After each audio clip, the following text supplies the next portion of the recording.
So the hymns are one of, I would say, two of the most important collections of sacred poetry from ancient Greece, the other one being the Homeric hymns. So the Homeric hymns largely tell the myths, right? Whereas the Orphic hymns, really, there's an expectation that it's clear that the audience is expected to sort of already know who these spirits are, right? So they'll tell tiny little snippets of myth that we call historiola, right, that are intended to sort of like draw to memory a story that the audience already knows, right? So we don't know a lot about sort of where the Orphic hymns came from.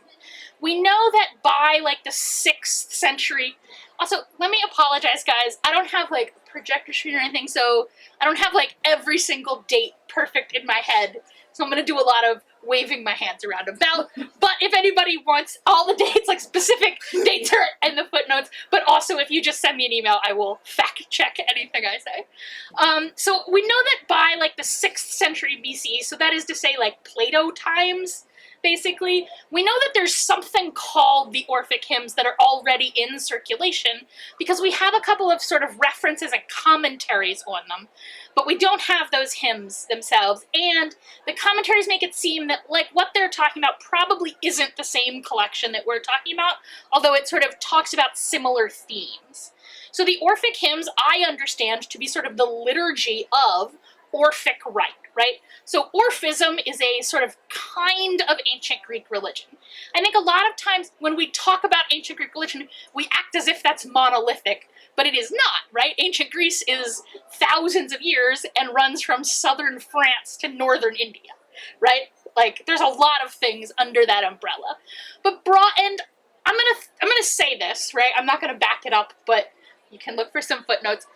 For the most part, when we sort of English speakers in the 21st century, when we talk about ancient Greek myth, almost everything that sort of we grew up with as an understanding of Greek myth is filtered through a very particular lens of Athenian political propaganda. And it's important to remember that sort of when we talk about ancient Greece, but really I think in any culture, right? I think it's important to understand that like the people who write books is not a representative cross-section of people, and the further back you go in the history of writing, the more and more that becomes true, right?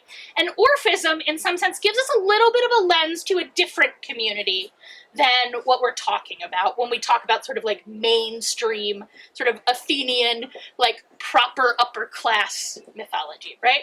So Orphism, we know that that proper upper class, like rich men didn't really approve of Orphism, right? They understood it to be sort of a degenerate foreign cult for slaves and women and foreigners and other undesirable people, which I'm gonna imagine is most of us in this room, are people who ancient Athens perhaps thought of as undesirables, right? And we know that Orphism is closely associated with those sort of more less socially acceptable, less upper class communities, right? And because of that, a lot of what we know about Orphism is really polemic against Orphism. So it's a little hard to kind of sort out the truth. But we know that Orphic rite, right, the ritual that I understand the Orphic hymns to be the liturgy of, is something that we would call the Orphic Bacchanal.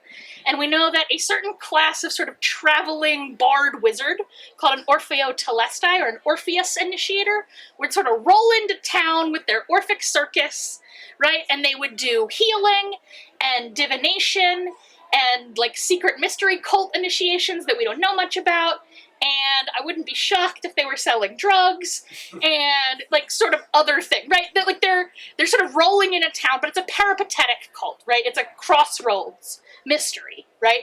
Unlike, say, the mystery at Eleusis, modern Elefsina, which is deeply, deeply rooted in a place, right? It's a mystery that bubbles up from under the ground in a particular cave, which if you have the opportunity to visit, I strongly recommend. The most profound spiritual experience of my life happened in the Plutonian cave in Eleusis.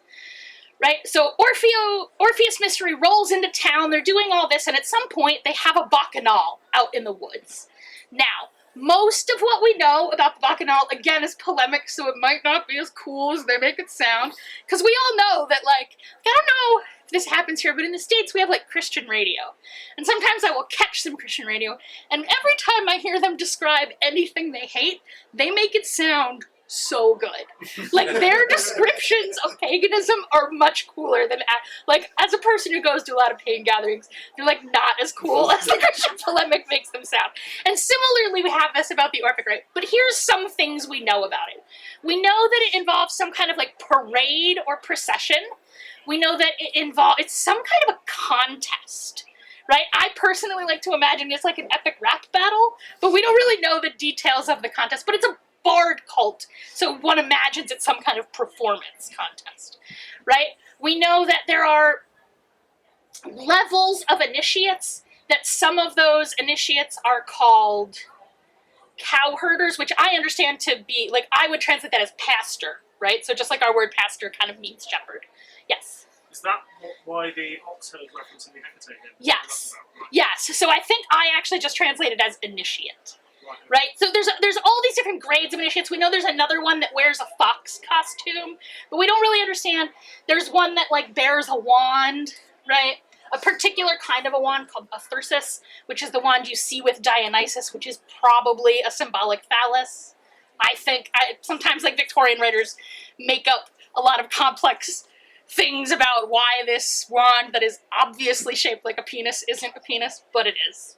Yeah, it definitely is, guys, like, for real, right? So there's all these different grades. We don't exactly know how they fit together. So we know there's, like, this procession. We know that they have torches made out of mullein. We know that there's dancing. We know that they're singing. We know that these processions were sometimes women only and often women-led. Okay, now I'm going to start to move into the pieces that, like, we hear about, but maybe these are true or not, right? We are told, right, that there is orgiastic sex.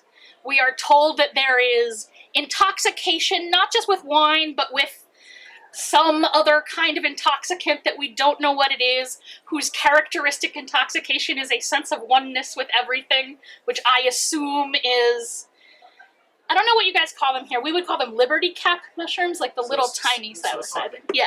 So yeah, but not the South American kind, which at least in the States is what we normally have. Not that I would ever do such a thing. It grows in the woods here. Yeah, I mean, they grow in the woods at home too. I don't live in South America, right? Yeah, so we call them liberty caps, named after the Phrygian cap, right? Which comes into context in, like, the French and American revolutions, and that's why they're called liberty caps, right? So that's what I think it is. That's a little skeptical, like a little speculative.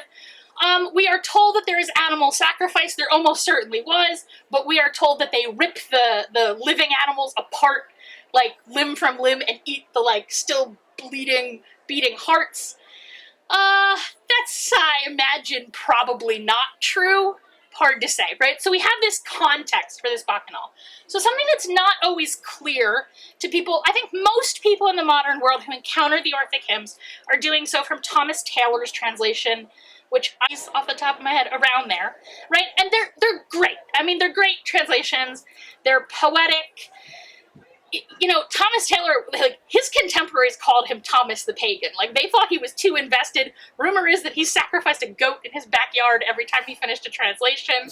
Like, they're pretty good for, like, a rich white guy from 1790. But every once in a while you'll be reading them and you'll think to yourself, ooh, I don't think somebody in ancient Greece did say that.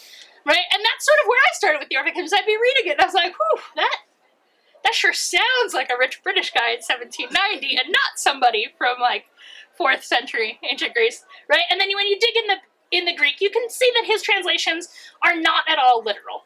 And neither are mine, right? I want to throw that out there. So if you are looking for, like, a literal academic translation, I recommend the one by Apostolos Athanasakis, which I recommend to everyone. It has really good, sort of in-depth, crunchy footnotes as well. That being said, I sort of believe that the notion of a literal translation for sacred poetry maybe completely misses the point of what a poem is, right? I don't think literally is perhaps the correct way to read poetry, right? Because I understand the Orphic hymns, right, to be one continuous ritual from start to finish. I'm not going to try and convince you guys of that. I'm going to assume everyone in this room has enough experience with ritual that I am telling you, if you read the hymns in order, you will agree with me. There is a ritual meter, it builds up to the middle where you have, right, so you start off with Hecate to open the gates, and then Prothyria, the birth giver, right, and then real soon you're going to be into Nyx, right, night, because this is a nighttime ritual, so the sun's going to come down, and then it'll build in power until you get to I'm saying the middle section, but because of the way ritual energy builds, the middle is actually maybe 2/3 of the way through, right? You're going to get this whole series of Dionysus hymns, and then Hermes Ketonios, right? So then you're going to make this Catabasis descent down into the underworld, right? And things start to get a little more mystic in that last third. My expectation is that, like many of the revelers, so if you do this, that's like 3 a.m. by the time you're getting to there. If you're going to time Nyx to be at sunset, by the time you're if you really do these hymns and build them and dance through each one, it's like 3 a.m. by the time you're going underground. My expectation is that the sort of more casual people who are there for a fun party have sort of gone off, maybe coupled up out in the wood. They're doing their own thing. Maybe they're passed out drunk. Maybe they're, busy, right? And there's sort of a more mystic core of people who make that final descent and then come back up, right? And at the very end, you'll get Eos the Dawn, right? And then you end with sort of the death spirits, right? So there's this continuous sort of ritual the whole way through that I think a lot of times, for a long time, I was sort of only encountering the hymns one at a time. I didn't really interact with them as one whole piece. But once I started translating them, I did read them, and it was immediately obvious to me. And I think it will be to you guys as well, right? So this is the sort of liturgy for this rite. But in addition, every hymn is its own spell, right? And so, because I think there's maybe a lot of magicians here, I'm going to focus on talking about using the hymns for magic, right? And so they almost all, have sort of a similar structure, which is in fact the structure that we see in most Greek evocational magic, right? So if you look at the evocations in the PGM, which are roughly contemporary with the Orphic hymns that we have, are basically contemporary with the PGM. That is to say, they're on the early end of the PGM, right? So they're written between maybe 300 BCE and 300 CE. In the form we have them, probably towards the later end of that, I am told by linguists from specific, linguistic things that are maybe beyond my level of Greek. And in particular, in the hymn to Apollo, there's a lot of musical terminology that specialists tell me probably date them toward the end of that, right? They were probably written on what we would now call the western coast of Turkey, possibly in Pergamum, but there are a lot of legends about who wrote them. My favorite is that they were written by Pythagoras, who is certainly, there is no question that Pythagoreanism is a type of Orphism. Or another way to say that would be that Pythagoreanism and Orphism are deeply conjoined, right? They share a lot of similarities. And one of the most important things, I think, that distinguishes Orphism from sort of greater Greek religion is an emphasis on reincarnation, right? Which is not typical in ancient Greek mythology, right? So, ancient Greek religion generally is not a reincarnation cult. You die, you go to the underworld, you sort of get sorted into your underworld house with a fancy hat or whatever. There's no hat, guys, no hat, right? And then, that's it. You're there. Right? Whereas Orphism, there is definitely this understanding of reincarnation, right? And that is, in many ways, sort of this central Orphic mystery. So it is not within my power to convey the Orphic mystery to you, not because it's secret, but because it's capital M mystery, right? It's a thing that, it is not, if I could do that for you, I would, but I can't do that in a bookstore. I'm going to do my best, though. The heart of the Orphic mystery is simply this: when you die, don't be afraid, right? That fear, panicking when you die, you sort of lose everything that you learned, right? But in order to sort of carry your learning forward, try not to be afraid, right? And so there are many traditional Orphic formulas. You'll see a lot of times little gold. We talk about these Orphic phylacteries as if they are made out of gold, but I think probably mostly they are parchment, and rather the gold leaf ones survive, both because of the material and because rich people's bodies and tombs perhaps get preserved a little bit better, right? But they're basically a little phylactery you wear around your neck, a little written talisman that just reminds you of the Orphic mystery, right? And it also serves as a totem pass, right? A passport for the dead, right? And that Orphic mystery is really woven through these hymns, right? So the Orpheotelestai come to town, and they've got like this spell book, this recipe book of spells they can do, and those are the Orphic hymns, right? If you read them, they all have a similar structure, right? In the beginning, they're going to sort of introduce the god in question. They're going to use a lot of epithets. Epithets for ancient Greek gods are like magical nicknames. They fall into a couple of categories, right? So some of them are place-based. You don't see that as much in the Orphic mystery, right? Some of them, a lot of times, they're names of other gods that sort of got swallowed by the Greek god as the Greek Empire expanded, right? So for example, Persephone is explicitly referred to as Isis. Isis in mourning, right? Black-robed Isis. But there's another kind that is basically like a job description, right? And those are the most common ones in the Orphic hymns, right? So for example, we have Hekate Enothea, right? Of the streets, right? And I want to talk about that epithet for just a moment because it's close to my heart. First, fun fact, in modern Greek, Enothea means streetwalker. It's like a euphemism for a sex worker.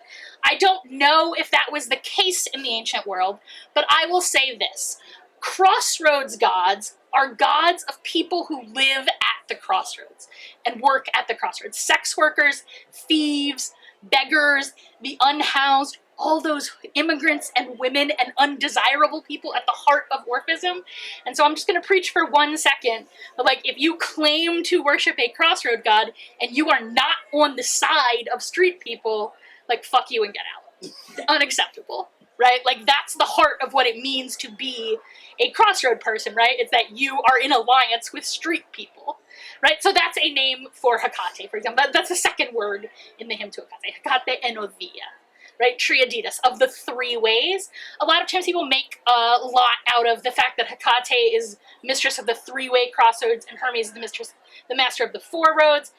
There is a lot of mystic symbolism there, but I think in essence, in ancient Greece, a four-way crossroad is an urban crossroad, and a three-way crossroad is one that's further outside of town. And that is the essential difference, yes? I had one question talking about how the three-way crossroads can also be your doorway onto the street, and that's sort of like T-shape of your corridor going out onto the street, and they all have Hecates right outside their doorway as well. Yes, so Hekate is famously a goddess of liminality. I would say that the, like, core of who Hekate is, right, is that liminal space, a place that's between one place and another. So you do very often find Hekate shrines called Hekataion, Hekataion, Hekataya is plural, at doorways both of individual houses and also at the gates of cities or at the gates of temples, right? So in fact, the three-form Hekate was not invented by what was popularized by a particular sort of three-faced Hekate at the gateway to the Athenian Acropolis by a sculptor whose name I cannot conjure at this exact moment, but it's in the book, right? But he sort of popularized that three-faced form. Her with only one face is actually an older form. But I agree. I think another thing about the three-way crossroads that, like, obviously isn't always true depending on the roads, but, like, at a three-way crossroads, there's no option to go straight, right? You come to a place, it's like a fork in a road, and you have to make it. Wait, there's a seven-way crossroads right up the street from here that I found very exciting. Like, I had never seen a seven-way crossroad before. It's got, like, a big pillar in the middle. I would imagine primo for magic. Yeah, it's right up the street. Yes, exactly, right? So at the beginning of each hymn, right, we have some names and some epithets. Then we've got some historiola, right? We're going to reference little pieces of their myth. And really the implication is, as we would say, I grew up Jewish, so we would say, as you did for my ancestors of old, right? We're going to mention these stories to suggest, like, hey, you've worked this kind of miracle in the past, right? But we're just mentioning it. Again, the expectation is that the audience already knows this story. One thing that it tells us is that the audience of, like, the Homeric hymns might be children, not exclusively children, right? But it's telling the whole story. Whereas the Orphic hymn, the fact that it's not telling the whole story is indicative that these hymns are not necessarily domestic hymns that you would use in your home to teach your children, right? They're hymns that you use in a crazy orgiastic Bacchanal where maybe you're not bringing your kids, right? So we have these historiola, and then at the end, there's a request. So in my translations, the request is almost always the final couplet. And in some of them, the request is pretty vague. So like in Hekate, it's just like, come and bless your initiates and our rite, which is sort of what you'd expect in an opening hymn, right? But in others, it's quite specific, right? The hymn to the Titans asks for help banishing difficult ghosts, right? So one piece I'm going to recommend to you is that you can always take out that final couplet, or sometimes it's like the last two couplets, and simply write another one to replace it.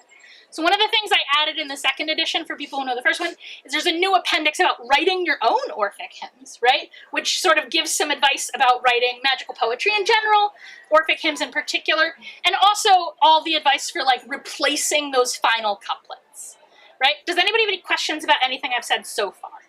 Perfect. I'm going to read to you guys, right, the hymn for Orpheus. So this is not an Orphic hymn. This is my original hymn to Orpheus. And I'm going to read it, and I'm going to stop a couple times as I read, because I sort of want to talk about the legend of Orpheus, right? Because for me, M.L. West is a famous classicist. I don't agree with everything he says, but this is what he says when asked to define Orphism. Again, maybe I don't have it exactly word for word, but he says that the only real definition for Orphism is that it is the history of attributing things to Orpheus, right? And so for me, like the easiest way to sort of work your way into Orphism and into the Orphic hymns is to start with an invocation of Orpheus. Anybody who's heard me talk about magic at all knows I'm a big believer in like starting with working with other magicians among the mighty dead as sort of your point of contact. Because I feel like they used to be human, they kind of get it. Whereas I feel like, you know, sometimes when you're talking to more, like, as we say, supralunar spirits, like, I don't know how invested they are in things on Earth. Like, this is the example I always use, that, like, if you ask an angel to help you find an apartment, you're gonna get real enlightened in a very terrible apartment.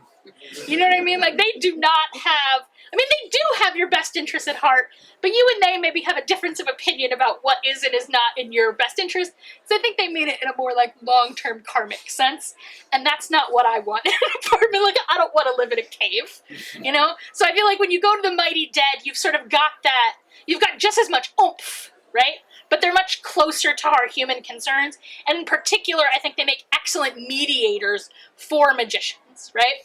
And in particular, those mighty dead who are famed for speaking to the dead when they were alive are the same ones who are easy to talk to the living when they are dead, right? So I'm going to read a poem in a second that will sort of summarize, as I understand it, the myths of Orpheus, but there are basically four main myths of Orpheus, right? I sort of lay out a sort of historiography of them in the book if you're interested about like which ones grow into other ones. The first one, of course, is I think the one most people are familiar with. This is the myth of Orpheus and Eurydice, or in Latin it would be Orfeo and Eurydice, right? And that is that he descends down into the land of the dead and comes back up, right? I understand that to be the central magician initiation, right? That like what makes, that there are a lot of things that can make you a magician, but if you were dead and then not dead anymore, you're probably a witch, right? So we have these other myths of Orpheus. He was on the quest to find the golden fleece, right? And he does a lot of fancy bard magic on that quest. We have a myth about him bringing the cult of Hecate back to mainland Greece, right? He's from Thrace, from like Turkey and like Bulgaria, basically modern Bulgaria, right? He brings this and he plants the cult of Hecate in Greece. Now, I will say I don't think that's true, in the sense that I think the cult of Hecate entered Greece much earlier than that, right? But in particular, some people say that he planted the cult of who we would now call Athena Aphaia on the island of Aegina. I will say having the name Athena attached to that goddess is just like an Athenian political flex. Like they rolled into town and they're like, your goddess is Athena now. But that goddess is not Athena. Like she's definitely more in the like Hecate, Persephone, like not even exactly Artemis, but like Astarte Diana kind of vibe. Like the witch queen. That's the goddess of Aphaia, right? She's very closely associated with Brito Martis. She's a goddess of like fishing nets. She teaches humans to not make knots, and in particular fishing nets, right? And then the final myth of Orpheus we have is the myth of his death, right? So, and his death results in an oracle place, right? So he has a specific oracle where it is easy to do contact him among the living dead, right? So I'm going to sort of tell you all those stories. I made it rhyme, so it's easy to remember. Listen to the tale of the poet most renowned, hero and mystic, weaving magic made from sound. Orpheus, an orphan slave, so Orpheus, the name means orphan. Orpheus, an orphan slave, or is related to our word orphan, from ever-blessed Thrace, whose ecstatic charismatic rites crack open heaven's face, and under peal of thunder drums trace a path from trance to grace, redeeming what merely seems, and revealing what's been debased. The son of songstress muse, so Orpheus is traditionally the son of the muse Calliope, right? Son of songstress muse, high priest of all harmonics, archaic storytelling bard hooked on heaven's phonics. Great cosmic voice that opens up the heavenly abode, goetic oracle and orator, our hero and rhapsode rose swift to fame and fortune for the stories that he told. He spoke the language of the birds and sang them from their trees. So when we say language of the birds in modern occult mysticism, a tradition that sort of rises out of ancient Greek mysticism. I mean, this particular one I'm about to mention does, right? Language of the birds means talking to birds. It means interpreting birds as oracles, but it also means like being able to speak to spirits more generally. He spoke the language of the birds and sang them from the trees. He sailed the seas out to the east to seize the golden fleece. He raised the sailors' spirits and sang the fish up from the seas. He outsang the siren's serenade, thus besting bitter banshees. Some say it was at a wedding that he met his soul's true love, the Princess Eurydice, called Justice wide above. This is just what her name means. But she was bitten by a viper, and he held her wailing woe as her soul flickered and fled and made its descent into the depths below. Others say she was immortal, and her descent not deathly lost, that she is great Hecate, hidden in patriarchal gloss. I will say, I don't actually buy that theory, but I like that theory in like a romantic way, but historically I think it's a little hard to justify. In any case, brave Orpheus sought his love below the dark. He crossed the river of life and death, the true magician's mark. With 7 songs for 7 steps, he charmed his way below, through dark and cold and death and lethe into the earth's hollow. The queen of hell fell under his spell, enchanted by the sound, and found his love where she lay bound beneath the ancient mound.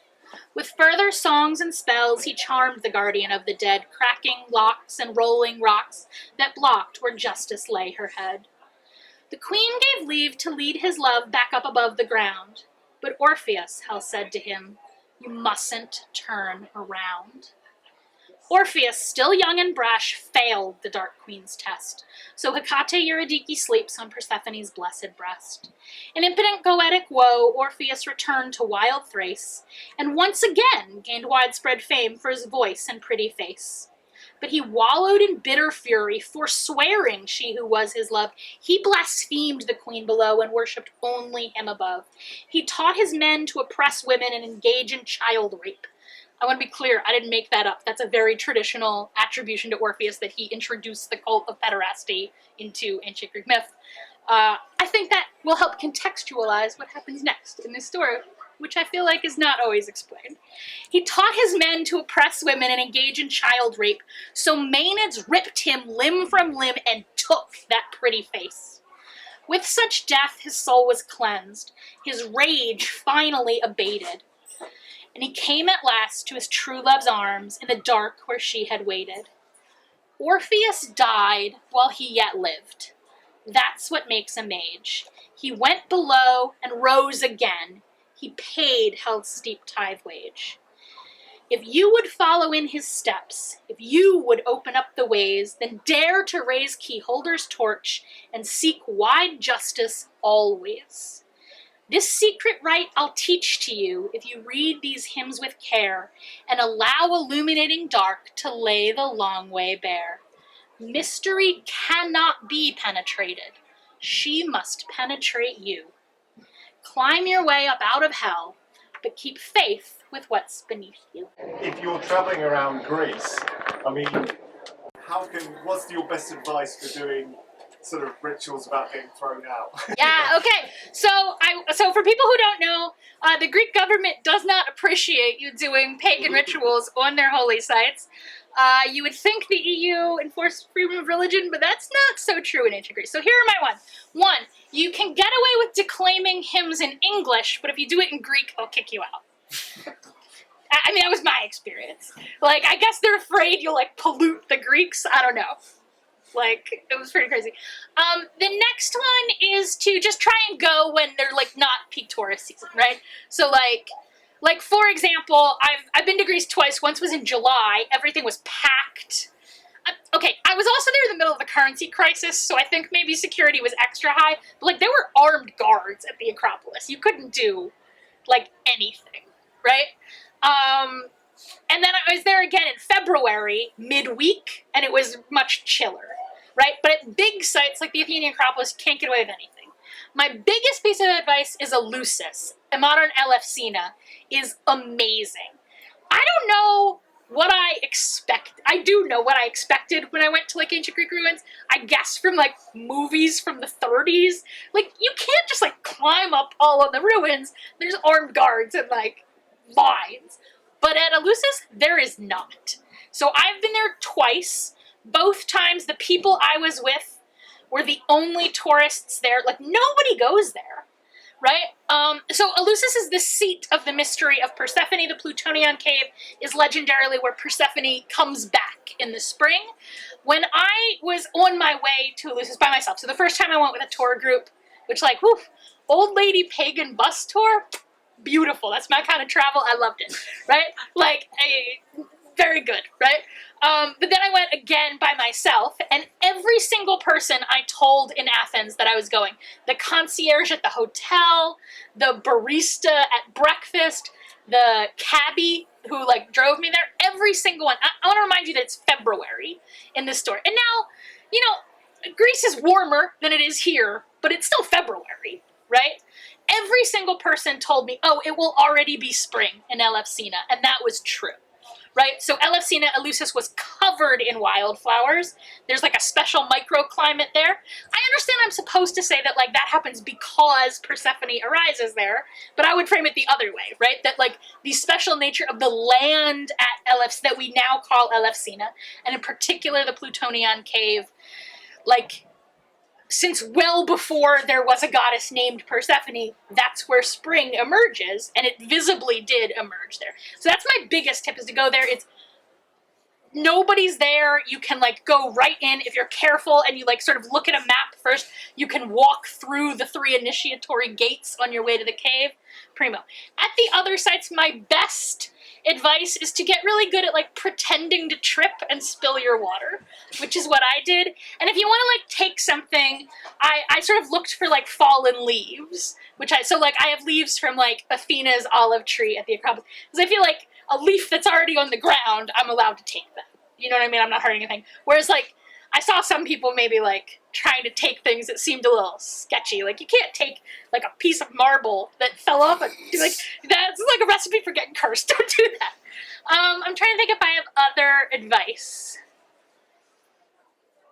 Just to, like, leave yourself time to, you know, I've been touristing now. My brother lives in Swindon, my brother and sister-in-law, so that's what I'm doing in the UK. Like, I've done a lot of tourist stuff. And, like, the more traveling I do, the more and more I want to make sure that I give myself time to just, like, sit somewhere, right? So, like, at Delphi, I didn't take the whole big tour. I, like, found a cave where it seemed like an oracle would be, and I sat in it for, like, an hour. At Elefsina, the first time I went, I didn't climb up the hill. There's a chapel to the entrance of Theotokos into the temple. So Theotokos is the mother of God, Mary. She goes into the temple when she's, like, 14 and comes back out. She goes in earlier when she's, like, maybe 11. She comes out, I don't know Christian mythology very well. She's, like, 15 or 16 pregnant. It's really not exactly explained how that happened. I mean, there are explanations, but I have my own opinions on how that happened, right? The entrance of Theotokos into the temple, I am convinced, is 100% Persephone. Every sacred Persephone site I saw in Greece had a temple to entrance of Theotokos into the temple. And I understand why, like, a little girl going into the temple and coming out a woman, like, I understand why that's a Persephone story, right? So I didn't go up, right? I spent an hour and a half weeping in a cave. Well worth it. So that's my other big piece, is, like, don't be so excited to see things that you don't have time to just sit in an ancient tree for an hour, right? Because that's really where the juice is, I think. Oh, also the stairs at Mycenae are very slippery. That's actually, this cane is because I fell down these stairs. I was pushed by a little kid, probably not on purpose, down the stairs at the ancient Acropolis of Mycenae. So marble, very slippery when wet is my final piece of advice to you for traveling. That's an excellent question. But Elefsina, modern Elefsina is the new name for Eleusis. I cannot recommend it highly enough. I really mean it. You know, I go a lot of places. I've been to a lot of sacred sites, and it was by a wide margin the most profound experience I have ever had. Like, I really feel like I lost my fear of death in the Eleusinian mystery in that cave. Like, I know that's like a bold claim to be like, I was initiated into the Eleusinian mysteries, but like, that's how I feel about it. It was really a very profound experience. And of course, I had a 20-year relationship with Persephone at that point. Any more questions? Yes. In terms of, so I'm really quite inspired. I read your book about Sure. the idea of the overnight sort of Bacchanal, and I want to do it. Mhm. And I've read your description, seen the book with suggestions for it. I just want to ask a bit more actually. What Sure. In terms of the like sort of ritual structure, writing the ritual, the doing each hymn, how do you recommend integrating like, sort of between the hymns, what you do between the hymns and integrating sort of dance and drumming? What have you found to be the most effective way of doing that? So, okay, I'm not trying to duck your question, but I will say, like, my experience is that, like, it depends who you're doing them with. Like, I would not do that ritual by yourself. That is a group ritual that, like, use the buddy system. Like, you need more people. And at the end of the day, I think you just need to, like, talk to, I mean, unless your life is very different than mine, like, you're not going to be able to put together more than maximally maybe a dozen people for that ritual. I'm hoping to do it with, I was hoping to do it just the two of us, and then if let's see that, and then do it with a bigger group of trained witches, and then I'm hoping to take it to a gathering of about 300 trained witches next year. Well, please send me an invitation. It definitely works. So I think you just have to play to the strengths of who you have, right? So like my coven is very musician heavy. I'm like the only non-musician. So we have a lot of music. We have a couple of like trained dancers, so we have a lot of dancing. But like I think you just have to play to the strengths and sort of figure out what you want to do, right? So I am not a musician or a singer, so a lot of times I will like tell a story in between to like lead up like a little piece of, sometimes we do like little bits of like ritual theater.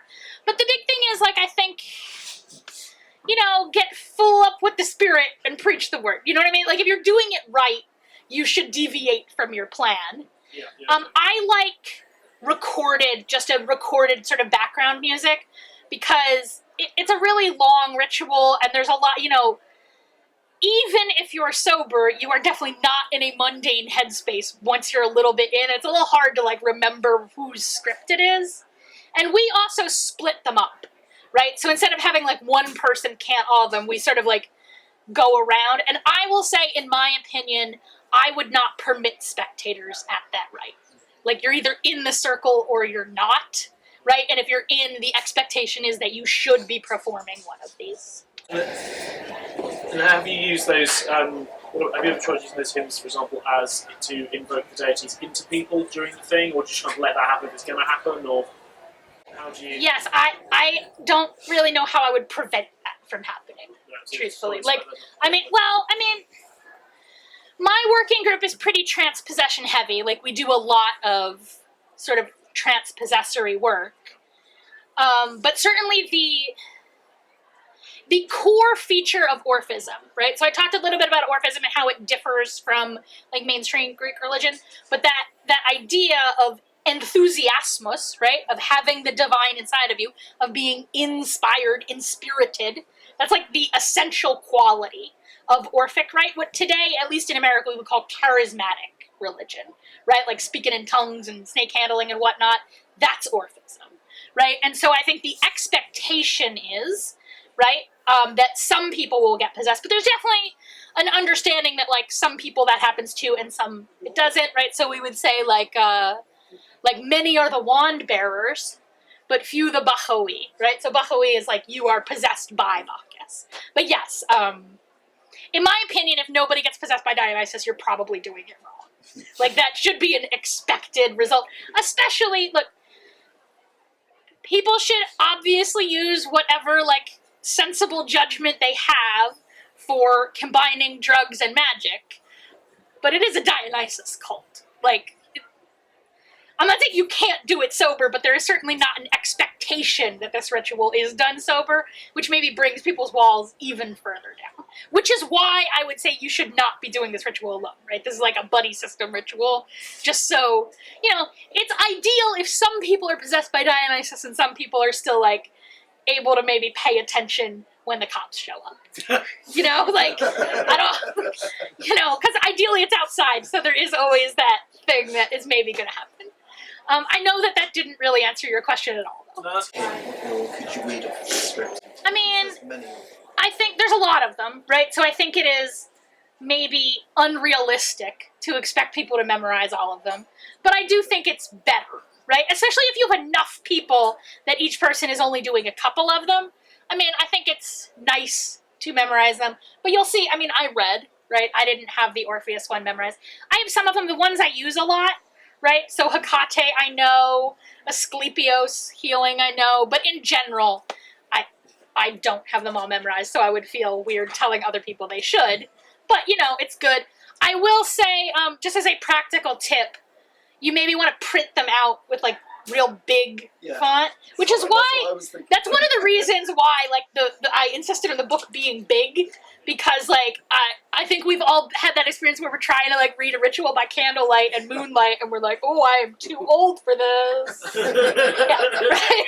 So, big font to read from really improves the mind, and you should certainly practice. Yeah.